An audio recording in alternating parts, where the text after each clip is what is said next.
This isn't your average business podcast, and he's not your average host. This is the James Altucher Show. So, Phil, I know this is a busy time for you. 1 week before the elections, how many campaigns altogether are you involved in? Is your company involved in managing? Oh, that's a really good question. I have a spreadsheet. That's up the right easiest now. question I have. You would think I would know. There are a lot. So I would have to pull my spreadsheet up and look it out. And now all of a sudden my computer is not letting me do that. So, well, let's just say like roughly governor, senator, congressman races. How many of those? Let's see. We've got 3 U.S. Senate, 3 governor, and then a ton of congressional races, and then state ballots, and a lot of other things around the country. Like if someone was running for like state senate, like not U.S. Senate, but state senate, how much would it cost to like hire your company to run the campaign? States, well, that's a really good question because we've kind of stopped doing a lot of the really small races because there's just we almost can't make money on it, and we like the bigger races. Obviously, it's more fun. It's more at stake and all that stuff. So I'm going right now. So I'm going to tell you this: we're around 65 different races right now around the country. Oh my gosh! So you're incredibly busy, but thank you for coming on the podcast. You have your finger on the pulse. I'm just going to quickly ask you a bunch of questions related to next week's elections. You know, we talked a month ago, right? And maybe it's starting out by like, where are we now, or what's changed, and you know, what do you feel? How are you looking at this, James? Well, I think all your predictions last time seem to have come through. Like you were saying, you know, probably first off, and this is not political in the sense of just because you believe someone's going to win a race doesn't mean this podcast or you believes in that what that person says or opinions. This is just about, essentially for me, this is about gambling right now. Now, yes, I care who wins different races, but that has nothing to do with who will win. Who I care wins has nothing to do with who will win. Right. So a lot of the predictions about who will win and what parties will win that you predicted a month ago have come true. And I know, and the reason I know this is because I made bets on every single one of your predictions, and I'm up like 30 or 40% right now. So I owe you a nice steak dinner. Well, we should start a political gambling hedge fund. Come on. I know. Well, you know, I've talked to people who are interested in political gambling hedge funds, but there's no place on the world I can find where you can bet in size. You know, like even predicted.org, you're limited like $1,000 per bet. Right. I don't know. And I looked at Las Vegas. It's not allowed. But I'm still looking around. So in general, it looks like the Republicans are going to take the House and the Senate. That's pretty obvious. Well, not the Senate, but the House for sure. Well, okay. What are the questionable ones in the Senate? Well, when we last talked, we said there are 7. Basically, there were 7 races that were toss-ups, right? There were 4 races the Republicans had to defend. Phil, can I interrupt you? The 3 races that you call toss-ups, I felt have now moved in the red direction. Georgia, sure. Arizona, Pennsylvania. That's right. So there were 7 toss-ups. 4 were the Republicans had to defend. They have to win those if they want to get the majority back. I can safely say that 3 of them are done. I mean, they're off the board. They're going to be Republican wins. It's Ohio, Wisconsin, and North Carolina. The Pennsylvania race is a defense because it is a Republican-held seat right now, but it's leaning. I mean, since the Fetterman Dr. Oz debate, it has swung heavy on the Republican side. And then, really, you were right. There's actually 3 pickup opportunities. This is where the majority comes in state because right now we have a 50 Republican, 48 Democrat, and 2 independent Senate. The 2 independent in the Senate are Angus King of Maine. He caucuses with the Democrats, and Bernie, he caucuses with the Democrats. And then the tiebreaker is Kamala. right? The vice president of the United States. So that's why they have the majority, even though it's a 50-50 Senate. Yeah. And so the Republicans have to defend, and then they've got to pick up a net one to win the majority.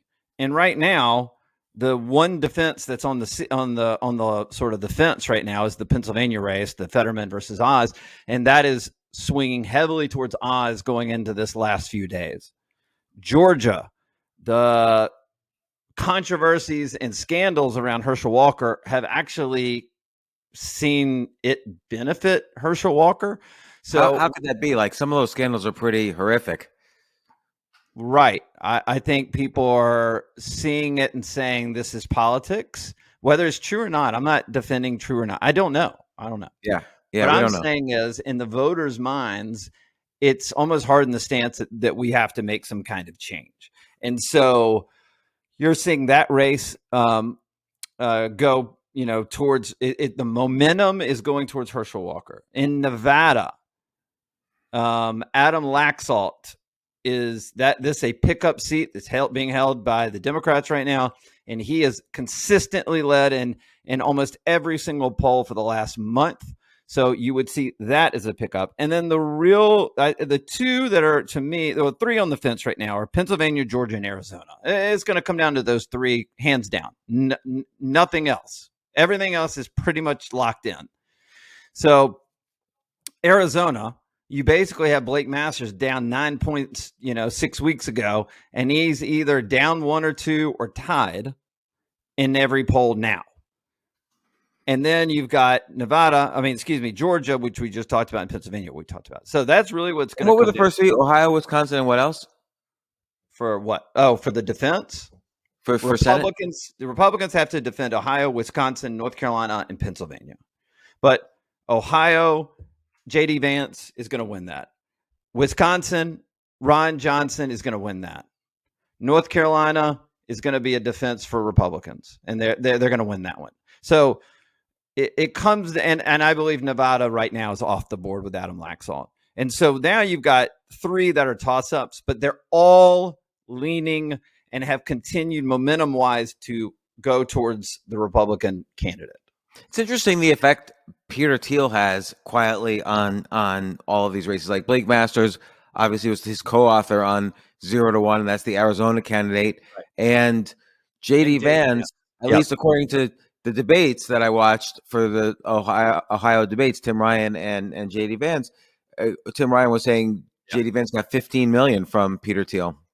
Yeah, your boy Tim Ryan is not going to win. And I feel it's first off, whether or not I always agree with Tim Ryan's issues, he's I would say I don't say he's far left, but he's definitely left. And I admire him for running for Speaker of the House against Nancy Pelosi. Mm-hmm. Yeah. I mean, that's a hard thing. Like, he basically is essentially kicked out of the House after that. Right. For sure. So I think one other thing that I'll bring up is in these elections, okay, these types, every 2 years, right, whether it's midterms or presidential, you usually see three types of momentum coming in for one party or the other. Okay.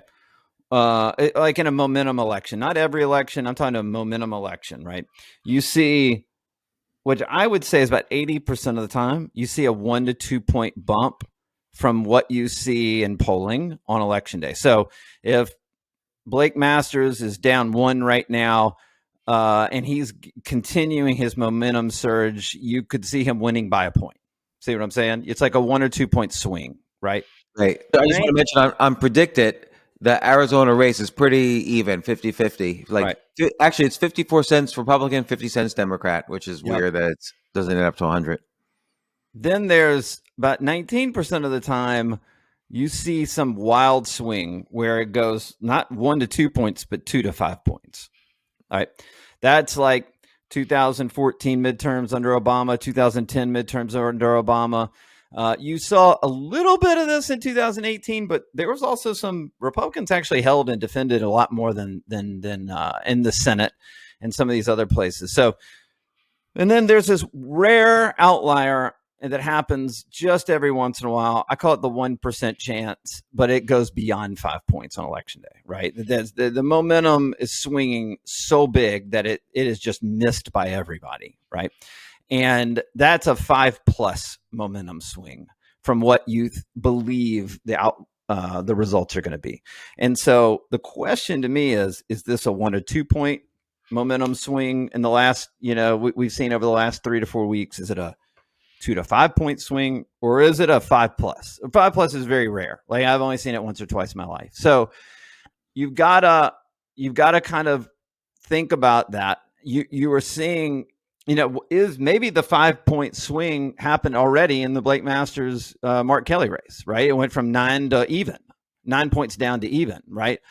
But if he wins, if Blake Masters wins, that's a massive swing, and over just over 6 weeks. A couple other things I was thinking about this before. A Wall Street Journal poll came out today. The best party to handle inflation, Republicans are plus 21 on that. Also, wow. In that same Wall Street Journal poll came out today, there has been a 26-point swing away from Democrats to Republicans since August amongst two sets of voters. I mean, combined, Latinos and women, suburban white women. That's not typically the Republican swing, right? The Republican swing is either college male educated or white college or non-college educated. And so to see these swings, I mean, it's a big tsunami. It feels like heading. Why have women swung so much? The number one concern among voters right now is crime and safety, inflation, and immigration.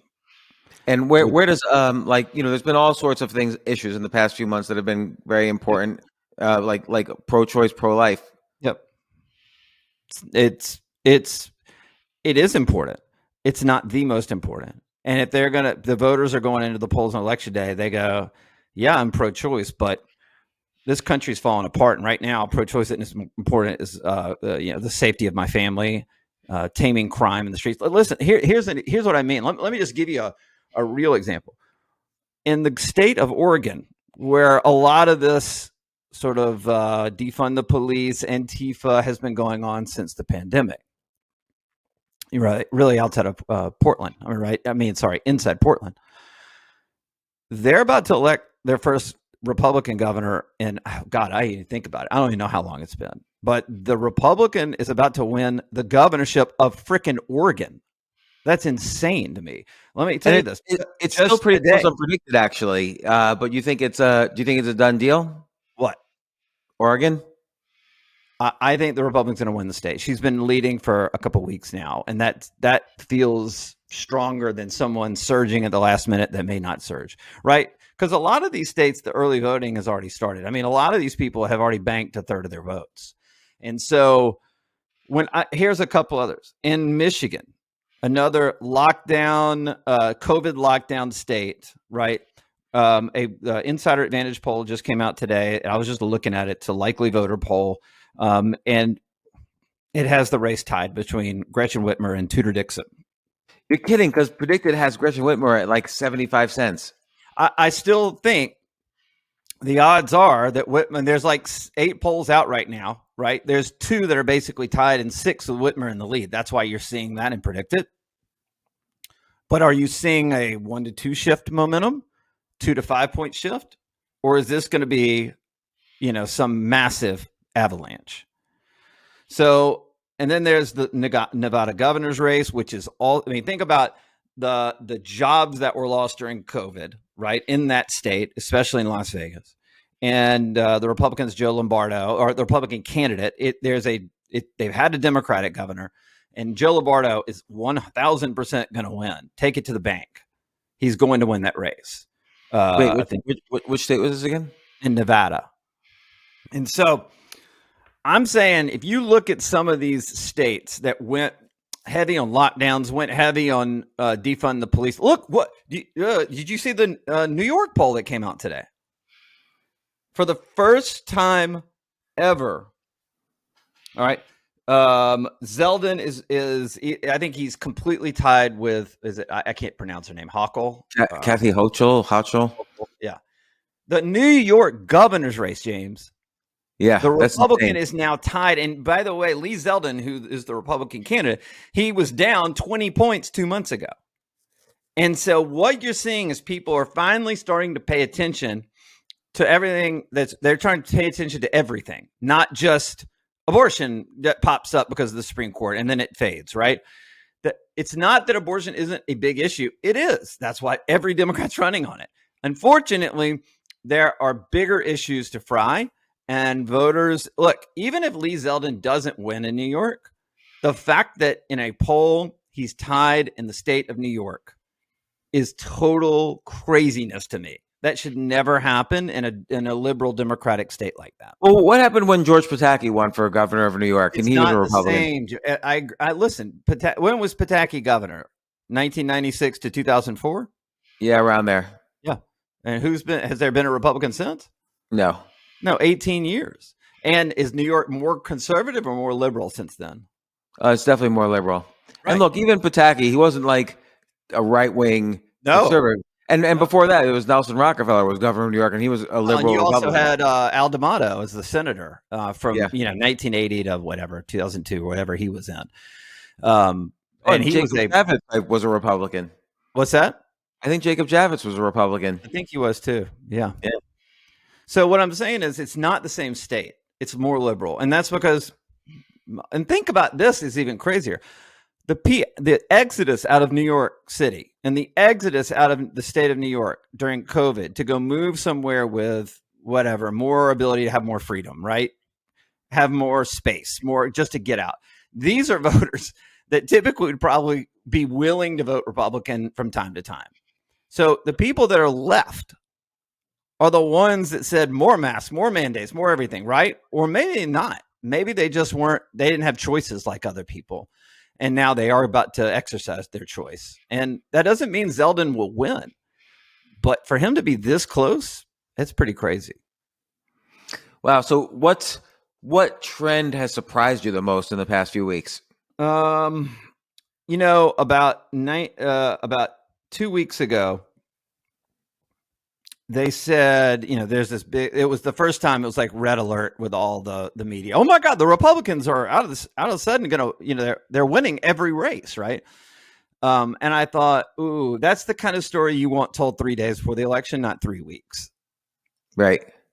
Because now you're giving the opposition, the Democrats, 3 weeks to making a case that don't do that, right? And they've got time and they're going to have money and they're going to spend it. And you've even said this the last time we talked in September. They've vastly outspent the Republicans in this election cycle. It's not even close, right? Really, I didn't know that, because you read the stories. Like, again, you have J.D. Vance versus Tim Ryan, and it seems like J.D. Vance outspent Tim Ryan. Well, yeah, that. There are cases, sure, but on the aggregate or the whole, they've outraised Republicans significantly. Blake Masters, even though he's been funded also by Peter Thiel's super PAC, but he's been outraised. It's something like 5 or 10 to 1 in his campaign. And so the fact that these races, even though the Republicans are being outspent, says a lot, right? And so I'm thinking, Democrats got a lot of money. They got 3 weeks to go. You're going to see this thing tighten. And what we've actually seen is the numbers have even held or even started to move even more towards the Republican candidates around the country. And so it's a fascinating moment as we go into Tuesday. So I know this is a specific question, but how many GOP Senate seats do you think we'll see after these elections? Great question. I'm going to give you a nuanced answer, not to avoid the question. It's a nuanced. If you're gonna put a gun to my head, I say 52 or 53 Republicans in the U.S. Senate. But there's two factors that I think everybody's got to pay attention to, and I mark this down because if it happens, you heard it here first. One is that in Georgia, the state you're in, there's a good chance that Herschel or Warnock doesn't get to 50%, and because there's a third party candidate on the ballot, and if it doesn't get to 50%, we got to go to a runoff, and that's in another month. So we may not know, right? In Pennsylvania, they have already been saying that don't expect election results to be finished on election night, that it could be a week before you get final election results. I live in the state of Florida. We're going to have our election results done by about 8:30 Eastern time or 9:30 Eastern time, like an hour after the polls close. They're done. They've got it, right? The fact that we have a state that can't count their votes for a week, up to a week, is insane to me. Why is that? Like, what's the deal? Like, counting it I don't know. by hand? But here's that. Then you're going to see total chaos. I mean, the stuff that everybody's dreading is what you're going to see, because if Republicans could get to 51 on election night without Pennsylvania and Georgia, there's going to be a little air let out of the balloon. But if it's 50 Republicans and then these two races will decide whether the Democrats or the Republicans control the Senate, everything you've dreaded, from the Civil War scenario, everything you've dreaded from, by the way, James, you'll have to see 7 million more political ads for the next month. There will be voter fraud charges out of Pennsylvania. There will be voter fraud charges out of Georgia. There will be protest. There will be chaos. There will be violence. There will be all of these things. And no one's talking about this yet. But that's what I would say that I'm looking at and going, if Republicans get to 51, then a little of that air is let out of the balloon. There'll still be a big fight. There'll still be a lot of chaos.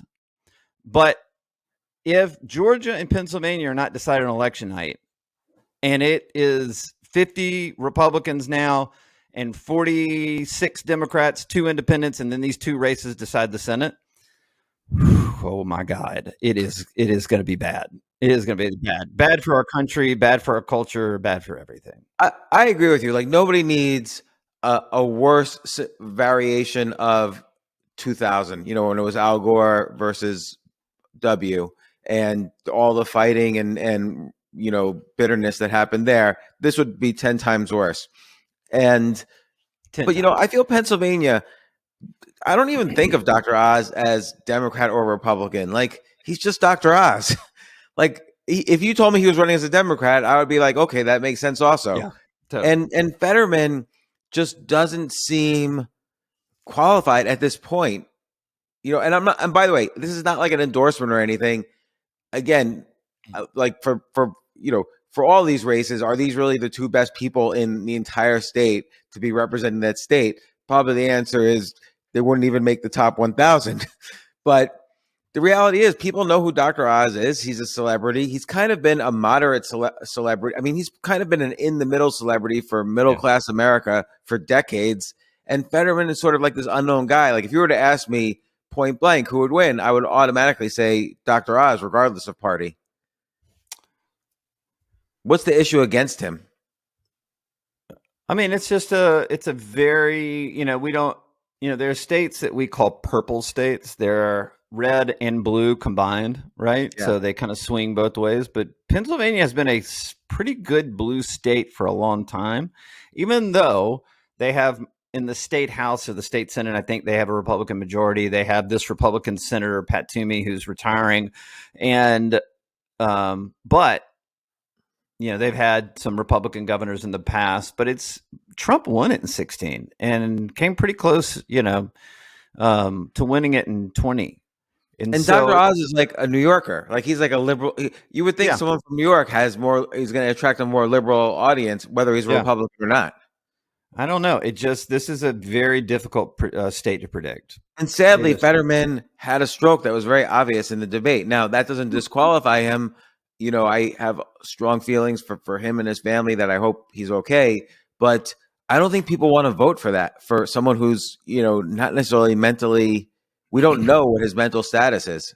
Well, Oz's numbers have gone completely up since that debate. And people that were on the fence or had supported Fetterman, maybe tepidly supported Fetterman, have said he's not prepared to be a senator. And again, that's because, I keep going back to who are these people that put them out on stage? Isn't this some sort of abuse that they're being forced? And maybe he has the faculties to make his own decisions. Well, But I think Fetterman made the decision that, hey, people will be, I care about my state and people will be sympathetic to my plight, and they'll see that, yes, although I say words wrong, I all my decision-making faculties are there, and they'll feel sympathetic towards me. Maybe he had the chance to get off of the ballot in August, and have a replacement, and he decided not to do that. And he knew that he couldn't listen to questions and answer them. He had to read it on a screen. He knew he had the issues. This is, we're talking almost 3 months before that debate. He had the stroke before the primary, and he didn't say anything. So, I get what you're saying, but at the same time, Democrats, they just like Republicans put themselves in terrible positions sometimes. Well, this is one of those as well that's not helping the Democrats at all. Go ahead.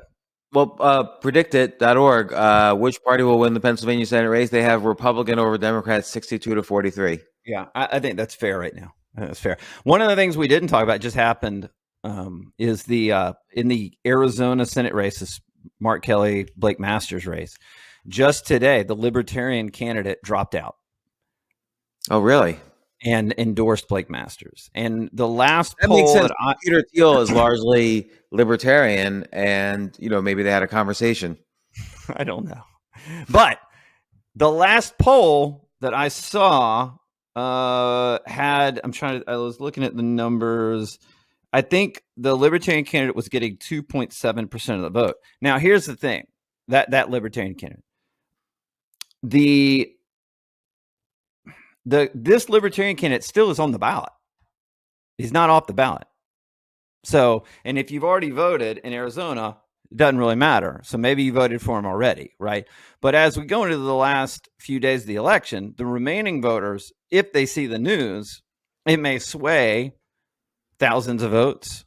And if that's the case, and this race is as tight as the polling says it is, that's probably going to help Blake Masters. I'm trying to see. So you're saying Oregon governor's race, Republican. Yeah.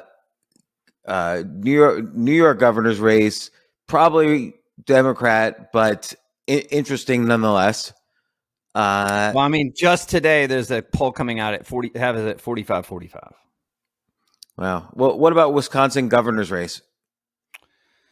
I haven't. I know the Republican. I think the Republican's leading, but I can't remember. That's one I just haven't paid attention to. And have you paid attention at all to the LA mayor's race? And the reason why I think that's important is because, tell me about it. Of course, that's traditionally Democrat, but crime is such an issue. Crime, taxes, economy is such an issue in LA.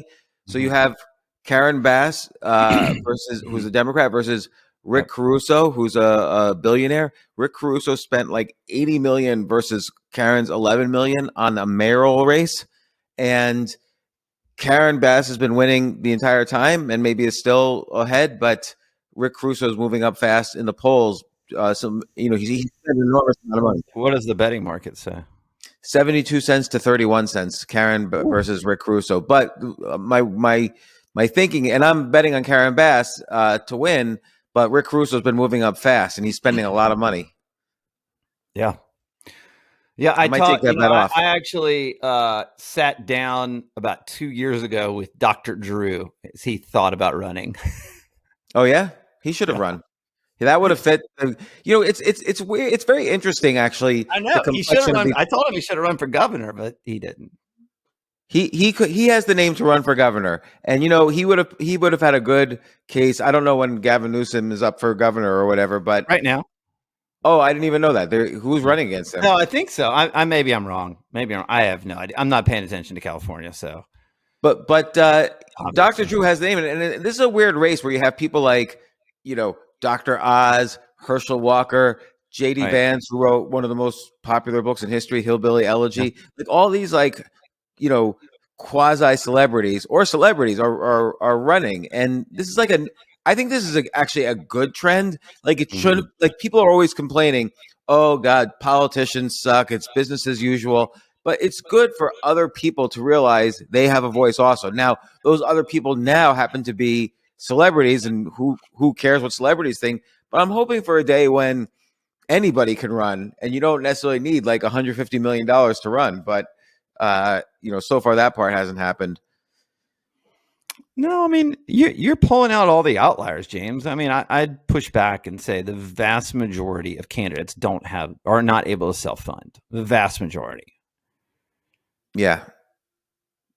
And they have to go raise the money, and which is one of the hardest things to do in politics.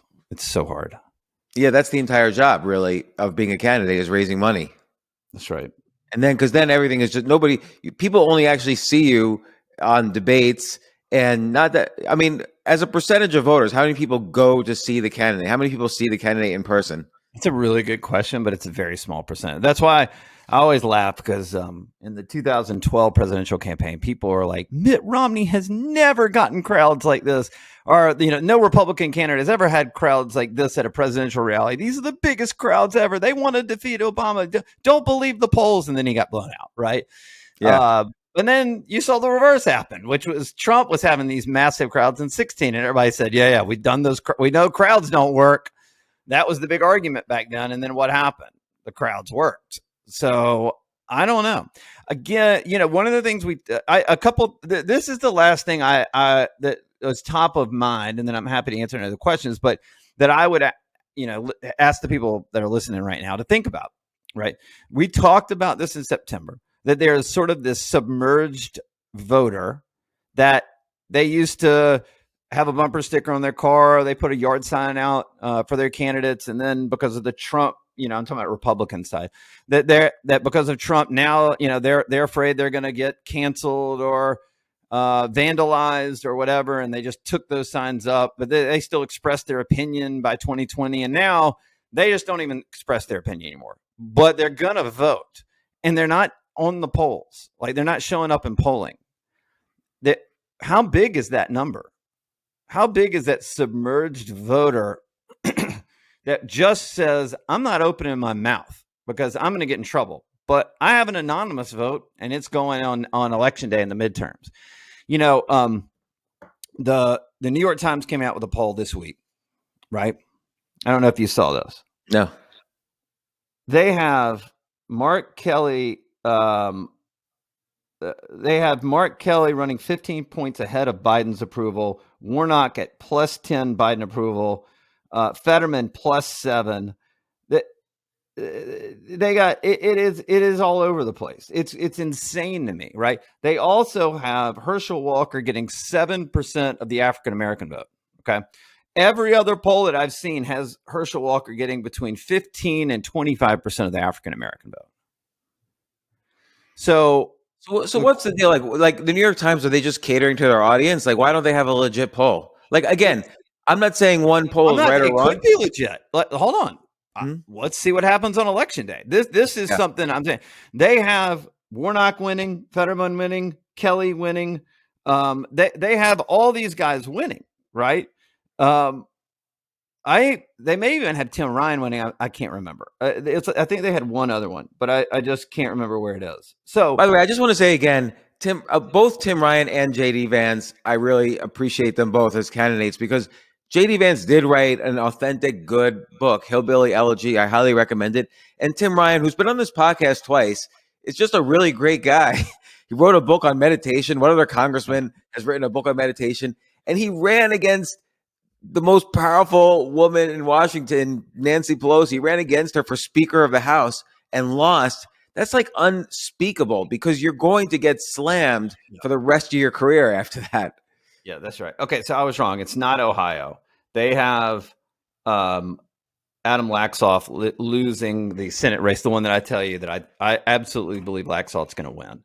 Okay. By the way, Adam Laxalt is a legacy runner. His dad, Paul Laxalt, ran Nevada, like governor and senator, for decades. And he was like Ronald Reagan's best friend. So Adam Laxalt brings that whole family history in with Right, him. he's running against Masto, which is she's a incumbent senator in Nevada, Democratic senator. So they have all those going to the Democrats to win, right? They're the outlier. Sometimes like in the Trump 2016 election, there was one outlier, right? So I don't know. It's crazy right now. I mean, I'm looking at stuff that I trust, but we'll find out on election day. I don't see how the New York Times poll is right at all, but that's what, and you ask, where does it come from? I believe that their foundation of this poll is rooted in turnout 2020. And I don't think they're understanding that not as many people turn out or that people may switch their votes as a baseline, right? I think they're going after, in polling more hardcore Dems based on how they looked at the 2020 election. Look, everybody's got their own sort of formula that they put into some of these pollings, these methodologies. So I don't know, but it's so far off from everything we're seeing that I think it's really interesting to look at what they're putting out right now. And in your state, again, they have Herschel Walker getting 7% of the African American vote, and every other poll I've seen is between 15 and 25. I don't think Herschel gets 25% of the African American vote, but I think he can get 15 to 20. Right? I mean, Warnock's African American and Democrat, but he's got his own scandals. They both have scandals. Sure. So who is right? Who's right? I don't know. I mean, I have a hunch. You've heard me here twice. I know. I feel this momentum. I've been around since 1996, every single election cycle. So I know what momentum looks like. I knew what it looked like in 2018 when the Democrats came back into power. I knew what it looked like in 2014 and 2010 when we had those midterms and Republicans swept massively. Right? I remember being a junior in college in 1995 and seeing the Republican wave, the Contract with America crew. So there are these crazy wave elections. Typically, when things are as bad as they are in this country right now, the political power, the political party in power is going to be annihilated. So, tomorrow the Federal Reserve's meeting to hike rates, and there's already evidence that what do you think? There's deflation happening instead of inflation. Like housing prices declined for the first time since the Great Recession in the data last week. So there's reason to believe the Federal Reserve might not raise rates, but they probably will raise rates. Do you think that's politically motivated because, Powell's Republican doesn't want Democrats to see a good stock market in the last week? I tend to think I'm hopeful that these people don't make life and death financial decisions for people based on election 4 or 5 days away. I hope you're right about that. I personally think nobody should be raising rates right now, but Kansas. Do you think they'll raise rates? I think they'll raise rates, and I think they'll indicate, because they sort of have to stay phase two, because they said they were going to raise rates forever. 7.5 or a whole point? Definitely not a whole point. I'm debating. Everybody, the market's baking in 75. I'm kind of pulling for 50, and then they put on a pause. They say we're going to wait and see, and the stock market's going to roar after that because upwards. Well, that was my next question. Is let's say Republicans get control of the House and Senate. If you were investing, you're not telling anybody how to invest. If you were investing, though, how would you buy right now and the gamble that the Republicans take over and the market goes up, or what would you do? Well, okay, there's a lot of nuances to the question. Thank you for asking. I would be a buyer right now for several reasons. One is this bear market started in November of last year. Think of the Great Recession, November 2007, just like November 2021, the market started going down. And even though we hit the worst period in capitalism's history in 2008, the bull market started in March of 2009. So no matter what, this bear market is ending pretty soon, within a few months, if not sooner. So that's why I'd be a buyer now. But also, deflationary data, we know housing prices are a leading indicator of the entire economy. The fact that housing prices are already declining means the Fed has already overshot their in raising rates. They've already done this, and they know this, that there is no, yes, there's inflation in food right now, but that's going to all stop because housing represents 30% of the U.S. economy, all the industries related to housing. If nobody could buy a house because mortgage rates are so high, the economy will fall apart. So the Federal Reserve knows this. So whether it's this meeting or the next inflation report or whatever, the market's just going to start roaring when they sense that the Federal Reserve is on pause. And that's going to happen sometime this month. It might have already happened, actually. It might have happened starting when we got the housing data. And I'm a huge buyer right now. I think this bear market is going to be over soon. Whether it's fully over, we don't know, but it's going to be over. The Fed is going to have to stop raising rates. In fact, they might have to reverse course if there's deflation.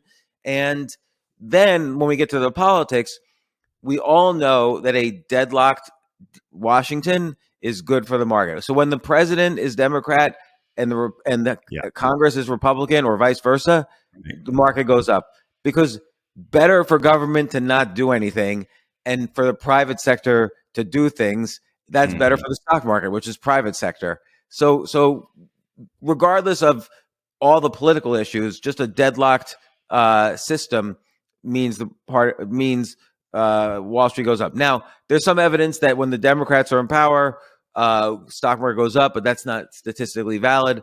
I do think on issues related to taxes, which a lot of stock market investors care about, it's better for Republicans to be in control of Congress. But again, it's going to be deadlocked because the president has veto power. So, but I think all these things are headwinds for the stock market, starting literally. And one other thing, as weird as it sounds, I'm really curious on your take. I'm sure your listeners are too. What is the market effect of Elon taking over Twitter for you? Positive, because it shows, first off, I was all my life a Democrat, and Democrats were the party of free speech. Like, we would make fun of people burning books.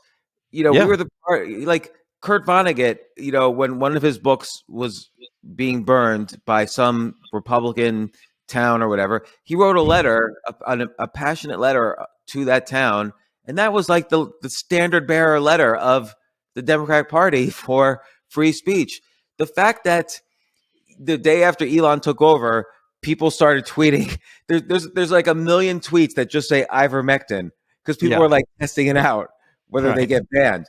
And I think it's a good thing. Well, a couple of things. I think Twitter has, as Jack Dorsey put it, Twitter has been the public town square. That's where I go for news. That's where I go for information. Now it's going to be more reliable. It's also going to be more unreliable, but people are smart. You have to trust people that we're going to get through this, that you can find the right information and not just live in an echo chamber. Also, the fact that anybody was censored at all from Twitter ever is crazy to me. When you have the Ayatollah of Iran, and I might be misspeaking a little bit, but he said something, he tweeted once something to the effect that the only good Jew is a dead Jew, or something like that. And he doesn't get censored, but the leader of the United States, who I'm not saying I'm positive or negative about, but the fact that the Ayatollah of Iran could tweet anything he wants about Jews, not get censored, and people get censored saying hydroxychloroquine, it just seems, whether I agree with that or not, it just seems insane to me. So this has got to be a good trend. Plus, Twitter is very poorly run. I don't know if they've ever made a dime of money. And I'd like to see a social media platform that really becomes a public town square and not just an echo chamber. Like, I saw the Twitter employees on Joe Rogan explaining their methodology, and it was just insane. And Jack Dorsey was speaking over them because he was kind of embarrassed. And at least this ridiculousness will end of censorship, and that's a good trend.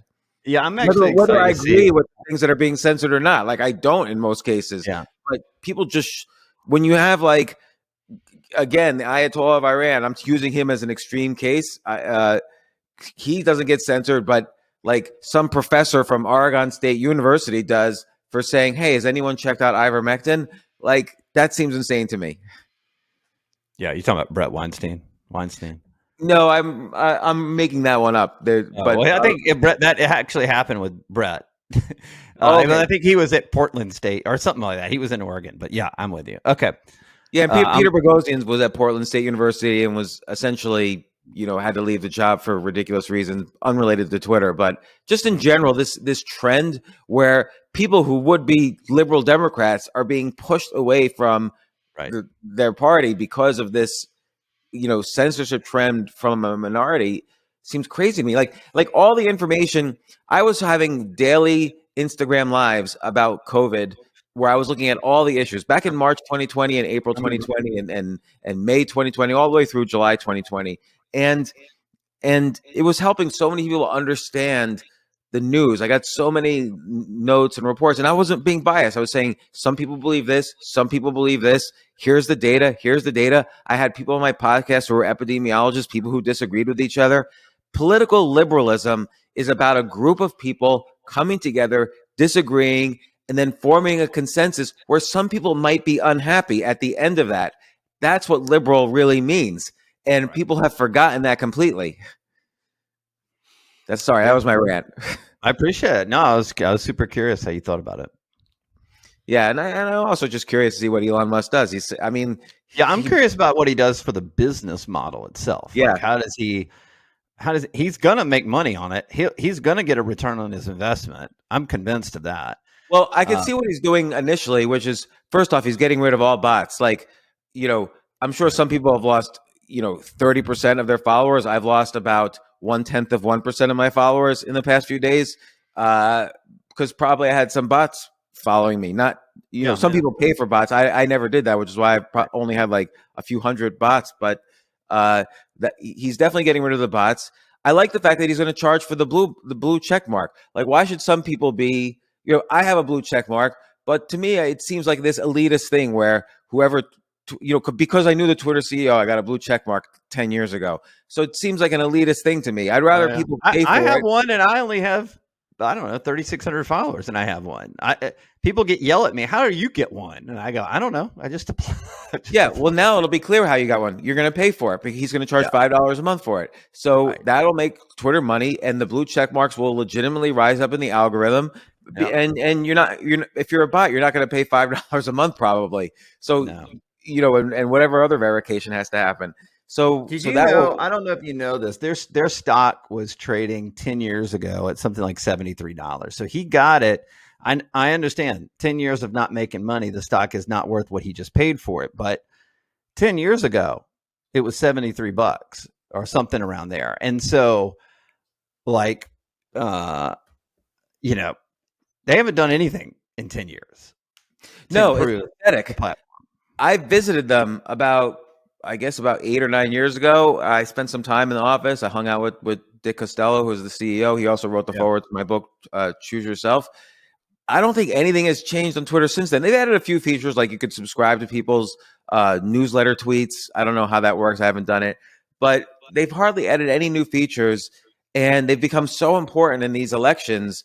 And then they've been, I hope Elon Musk makes the algorithm public and how it's changed, because I want to see what was done to actually. People complain about Russia influencing elections. What about the minor employees of Twitter who are working on the algorithm? Finished now. I can't think of the name of it. There's a book on the story of Twitter, and I think it may have just come out, or maybe it came out a year or two ago.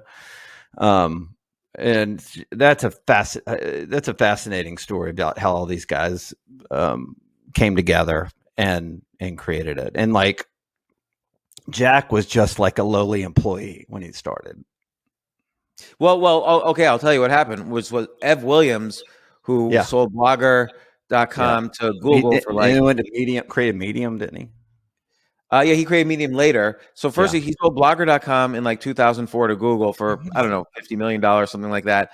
And then he started, I forgot the name of it, a software to do podcasting, actually. And one of his employees made a platform to send SMS messages through the internet to his friends.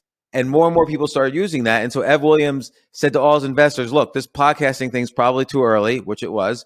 So I'm going all in on this new thing my employee Jack Dorsey is doing called Twitter. And he said he offered to buy out the VCs who didn't want to be in anymore. And all the VCs got out, and Ev Williams bought them all back.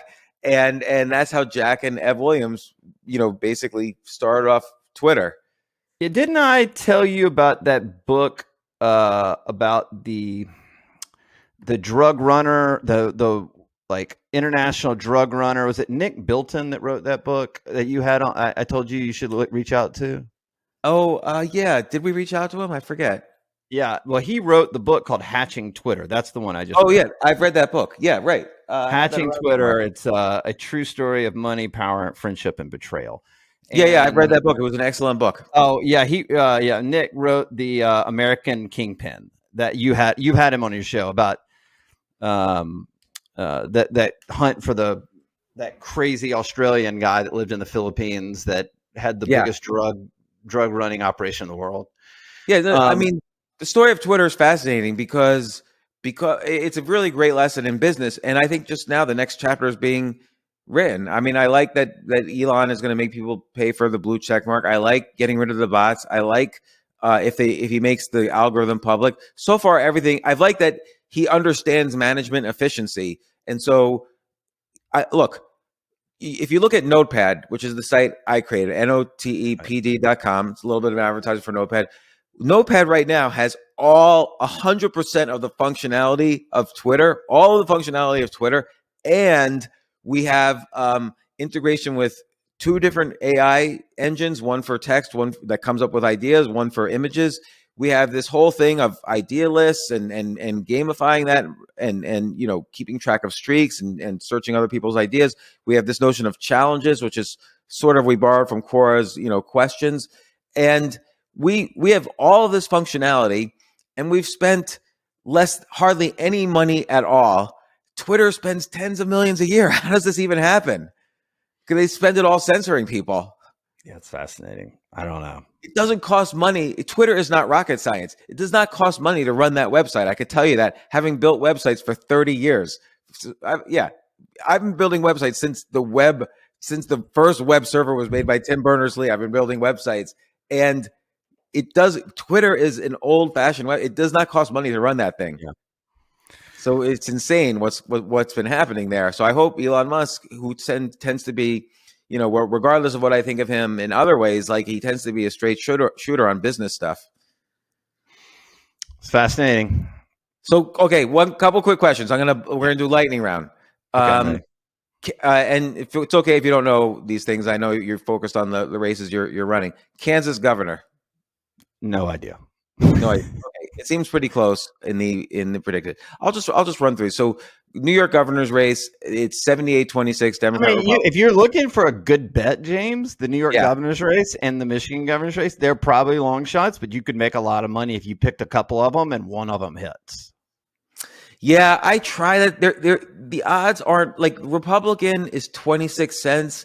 I sort of feel like that's fairly valued because that's high. Like you point out, that would be very high for New York. Like other states are like 96 cents for the governor, when it's a no-brainer. So it's not a no-brainer. What Predicted is saying is that it's not a no-brainer in New York. So that strikes me as a fairly valued bet. Whereas Arizona, which is 53 cents Republican, 50 cents Democrat, that might be an interesting bet if knowing where the trend is and knowing taking the Democrat or just taking the Republican. I might take the Republican there. Yeah, Kerry Lake's going to win that race. Arizona Senate race. Oh, the Senate race. I'm sorry, I thought you meant the governor's race. Okay. Yeah, no, I don't know what it is. They don't have a market for the Arizona governor's race. Then there's one, you might not know these, but the closest Senate race in 2022, it's a toss-up between Georgia and Nevada. I kind of think it's going to be Georgia anyway. No, I feel like it'll be between Pennsylvania, Georgia, and Arizona will be the top 3 closest races. So maybe a bet of no on Nevada would be an interesting bet because that pays off 22 cents. Okay.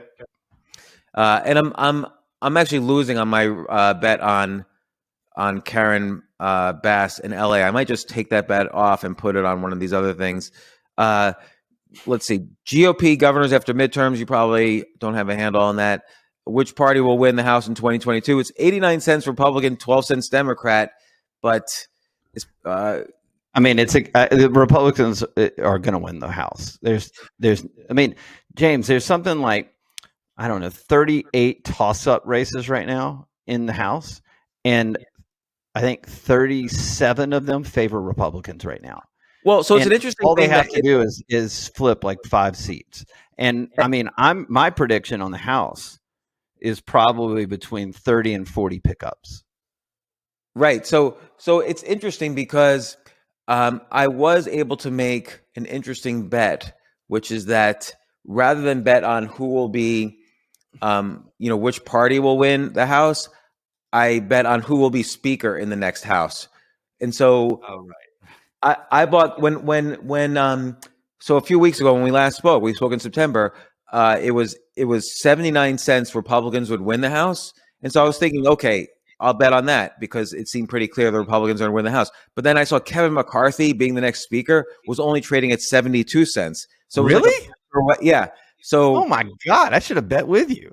Yeah. So now he's at 87 cents. It's more kind of which makes more sense. So it used to be there was a 7-cent spread. You were basically betting 7 cents that Kevin McCarthy would not die before January. Right. And now it's a 2-cent bet that he would not die before January. Or be caught with a live boy or a dead girl. Yeah, exactly. Right. So that was interesting. I'll just tell you what bets I'm in. Actually, I am in the Arizona Senate race, but I'm only up a little on that. The speaker one, I'm up. Who will control the Senate after 2022? That one, oddly, was 48 cents when we last spoke, and now it's 71 cents.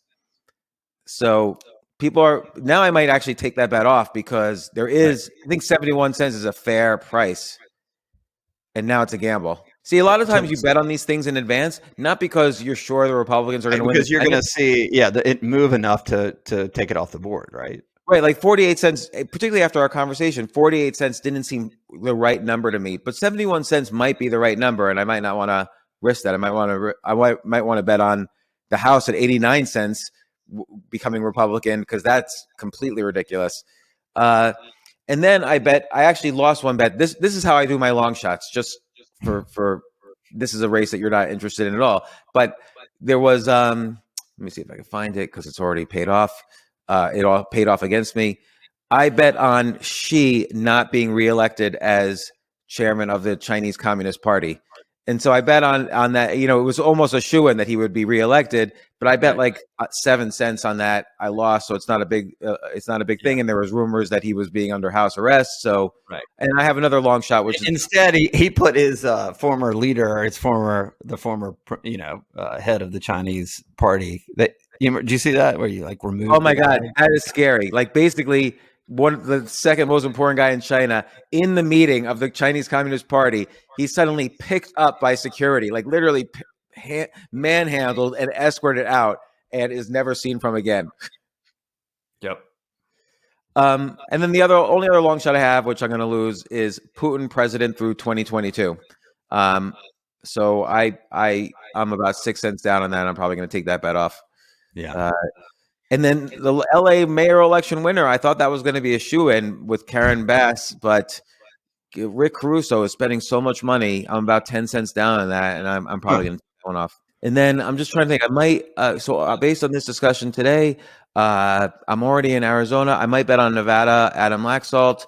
I might bet on Georgia. I wasn't sure about Georgia, but I felt like Herschel.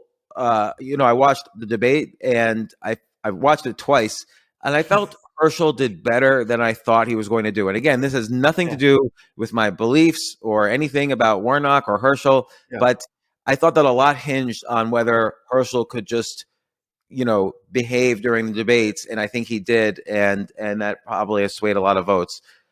Ohio, I just feel like personally I like both of them.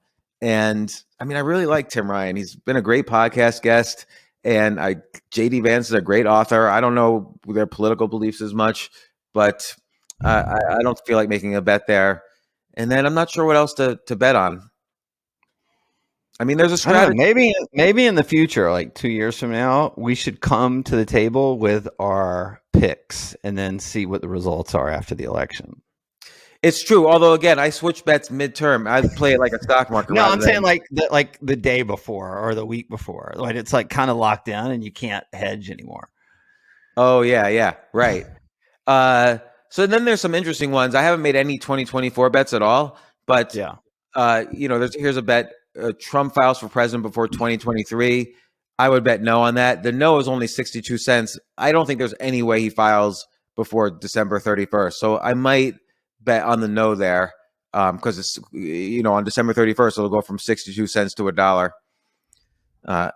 And I mean, unless you have some insight, do you think he would run for file for I president think before? that my insight is if you can predict anything with the Trump organization or Trump himself, then I think you're going to have great advantages. But I don't have any insight. Like I would never bet one way or the other because it's a total guess.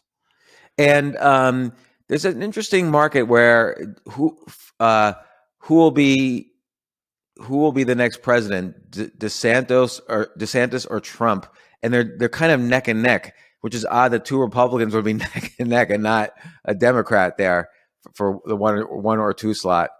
And then there's an interesting market for the Democratic 2024 presidential nominee. It's definitely too early to call that, but Joe Biden's only at 37 cents and Gavin Newsom's at 16 cents. But it's probably fairly priced. You don't want to Yeah, make. I think Newsom is a good pick. I'd also. Can you do 2028? No, but Newsom would be interesting for 2028, no matter what. No, I'm not talking about Newsom for 2028. I was thinking Kerry Lake and Arizona for 2028. Wow. Okay. Interesting.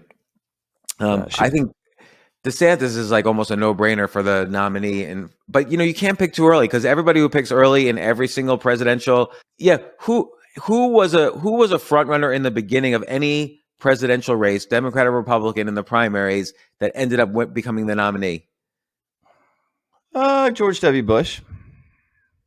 Was he front runner? I mean, McCain came in and gave him a scare, but he was the hands-on favorite. I was working in that presidential. I worked for his presidential campaign after he got in the nomination or before he got in the nomination. But I actually started working with Dan Quayle in 1999 when he ran, and I was in the middle of that, and we were. We were hamstrung. We couldn't raise money. Bush raised all the money. McCain wasn't raising money. Quayle wasn't raising money. It eventually sucked us dry, and we had to drop out. And then I joined the Bush campaign. But at the time, as soon as he got in the race, it was over. That's so interesting. Yeah, and I knew people who had met him when he was thinking about running, and I wish I'd known you then. But I heard he was very charismatic with everybody he spoke. Oh, absolutely. He everything he did. I mean, I spent time with him, and he's incredible. But you're right. I mean, Clinton never led. Bill Clinton never led in his primary. Obama was down. He came in third in New Hampshire, right? Yeah, Obama when he announced was second to Hillary, right? And then obviously, maybe Romney, but I don't think so. I think it was a bunched primary. Trump obviously was not leading in 2016, and then Biden, wasn't either. It was, no one knew what it was. People just coalesced behind him. But I don't even think Reagan in 80 was a shoo-in because Gerald Ford was always on the horizon. Yeah. And Jimmy Carter was not a front runner at all. No, George McGovern wasn't a front runner. Yeah. Hubert Humphrey was like in 8th place in the beginning of 1968. There was LBJ versus Eugene McCarthy. In 60, JFK had a hard time against. I think he might have been the front runner, but he had a hard time against. I'm trying to think who he was running against LBJ actually. Who they were like neck and neck. Eisenhower was up against Robert Taft, who was I believe the governor or senator from Ohio at that time, and the son of a former president. Yeah. And Truman in 48 wasn't a shoo-in because nobody really liked him.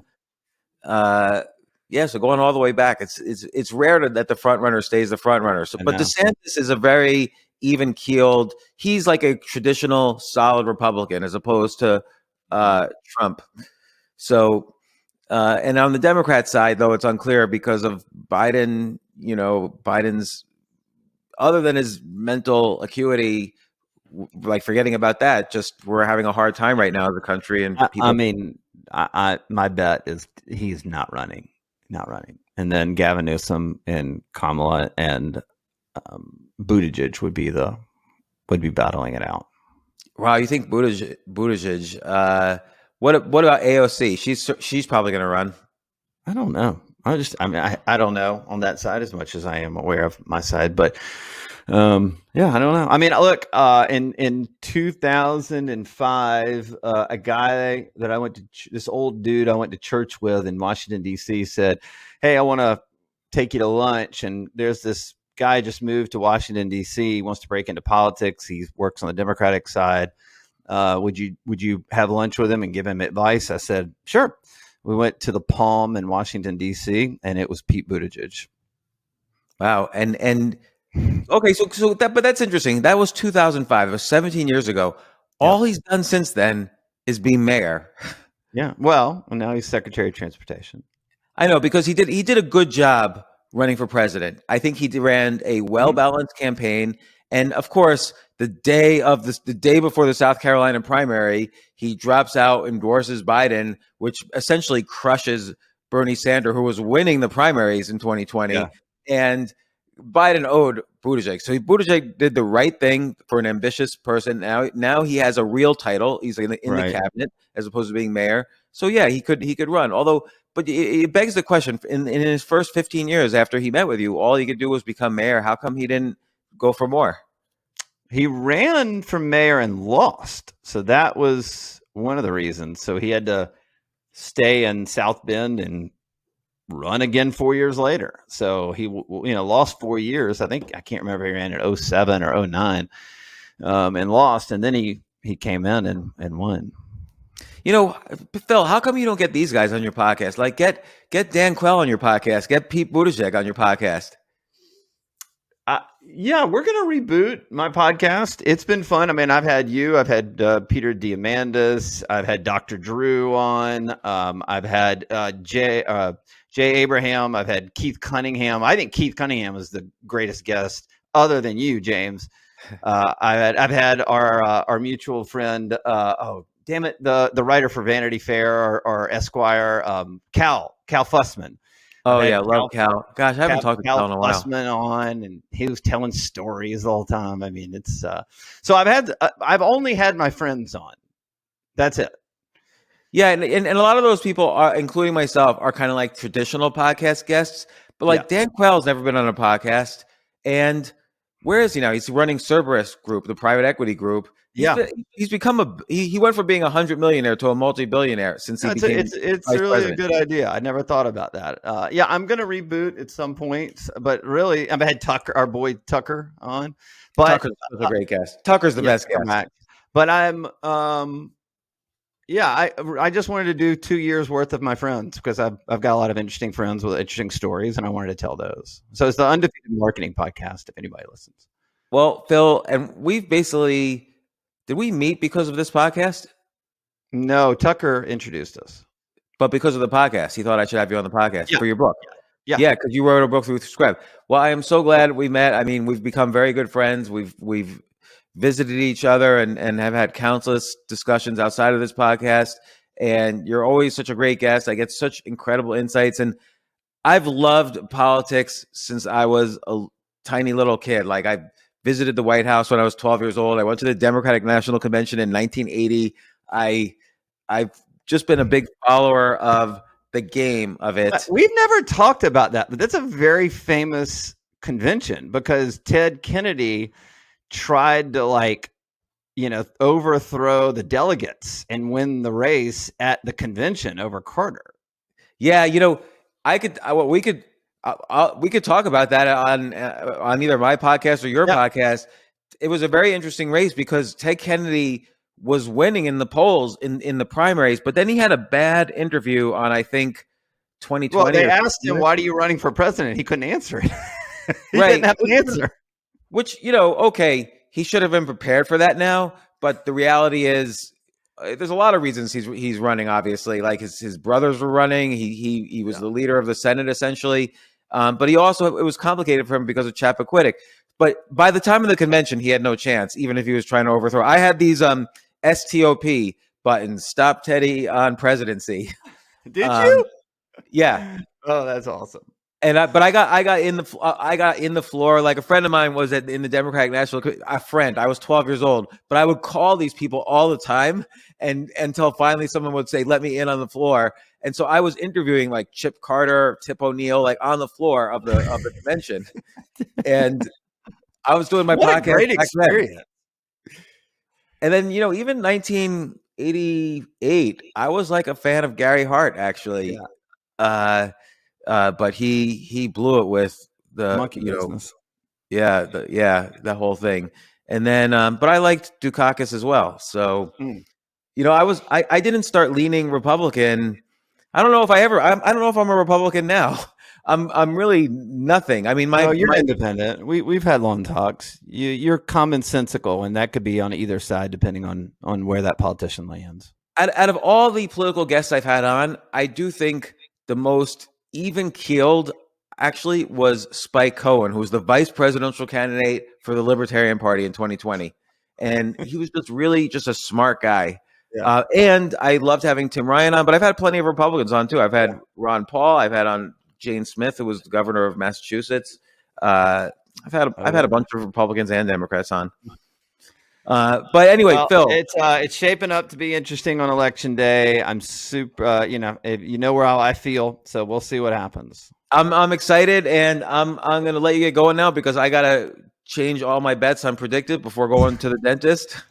But Phil, I super appreciate it, and we got to figure out how to bet on these things in size so I can raise money for a political betting hedge fund, which, by the way, is much more interesting to me than a stock market hedge fund, which is all rigged. This is not rigged. No, it's not rigged, but we have some inside information. Yeah, and inside information is legal. In a betting market like this, inside information is legal. So these aren't securities. So it's very fascinating thing to think about. But Phil, thanks so much, and I really appreciate it once again. Oh, yeah. No, I totally forgot, James. We got to talk about, like, if this is a crazy red momentum election, then there are 3 races. We talked about them in September. They're going to come back into play. They are the Senate race in Washington State. They just had a poll that basically had the race tied. This is an incumbent Democratic, Patty Murray, who has been there forever, against Tiffany Smiley. Predicted has her overwhelmingly at 86 cents. Right. So you're saying something has happened in the last week in that race. And I'm not saying she's going to win, Tiffany Smiley. I'm saying something's happened where the momentum has swung drastically. You're looking at New Hampshire. New Hampshire has gone up and down and up and down and up and down. So I can't tell you, but there's the Republican, I think it's O'Day. He is right there, or maybe that's in Colorado. But anyway, the New Hampshire race is right there it has to be sort of that +5 momentum race, right? And then there's the Colorado Senate race, which I also think has the opportunity to switch from Democrat Republican if it's a massive red wave. So there are 3 outlier races to pay attention to that I would tell you, if there is a massive red wave, 1 or 2 of those could go Republican, and then you could see 55 seats for Republicans. That's on the very right end of that, though. Wow. All right. Well, let's see what happens. Thank you so much, Phil. Good seeing you guys.